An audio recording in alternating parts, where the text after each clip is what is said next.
Националният археологически музей е имал много имена през годините. Веднага след освобождението през 1878 година са го наричали просто отдел за ценности към новосъздадената библиотека в София. През 1892 година е преобразуван в Народен музей, а през 1909 вече се нарича Народен археологически музей. В наше време музеят е същински трезор, пазител на миналото на днешните български земи.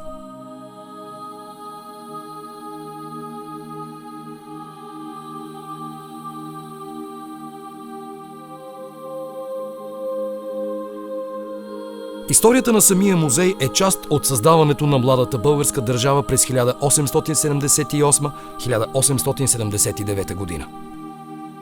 Създаването на музей непосредствено след освобождението на България всъщност е една потребност, която е заложена още дори в годините преди освобождението, и музеят е един от основните фактори и институции, можем дори да кажем, за укрепването на именно това ново национално самосъзнание. В самото начало музейната сбирка към Софийската библиотека се пълни бързо чрез дарения и благодарение на стотици учители от цялата страна, които започват да изпращат всичко, което според тях има стойност като част от историята на българските земи. През 1892 година експонатите са толкова много, че това налага музейният отдел към библиотеката да се отдели в самостоятелна институция под ръководството на чеха Вацлав Добруски. От първия ден на следващата година със специален указ княз Фердинанд озаконява учредяването под името Народен музей. За разполагане на експозицията си музеят получава сградата на строената през 15 век Боюк джамия в центъра на София. Официалното откриване е на 18 май 1905 година в присъствието на княз Фердинанд и целия политически и културен елит на страната. Започват и археологически разкопки, а музеят попълва фондовете си, като откупува старини и художествени произведения от частни лица.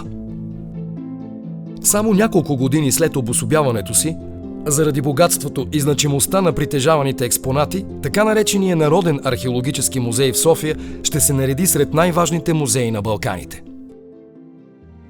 Втората световна война е тежко време и за Националния археологически музей.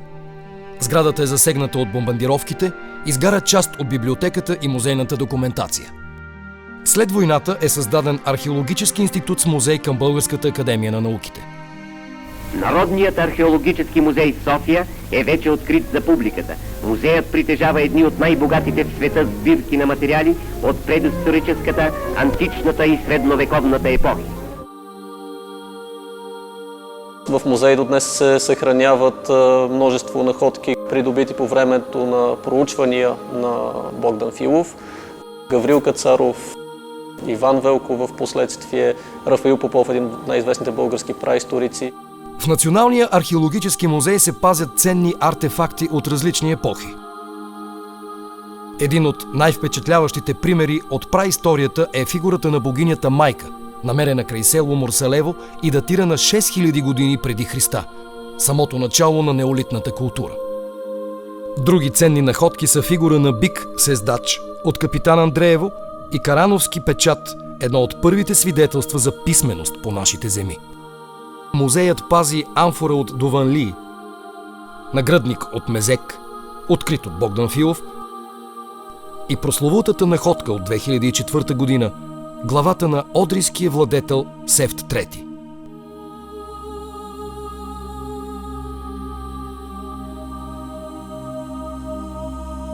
Тук са и Вълчитрънското златно съкровище и съкровището от Луковит, както и много други свидетелства за тракийската култура.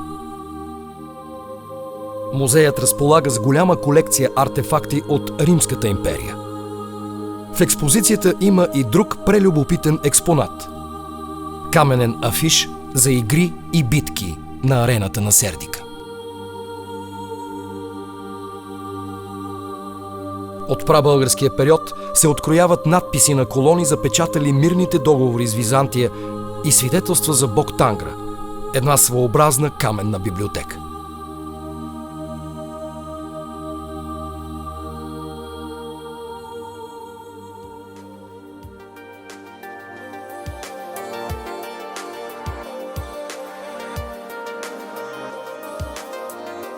В наши дни Националният археологически институт с музей при БАН справо се смята за най-голямата научно-изследователска институция за археология в Югоизточна Европа.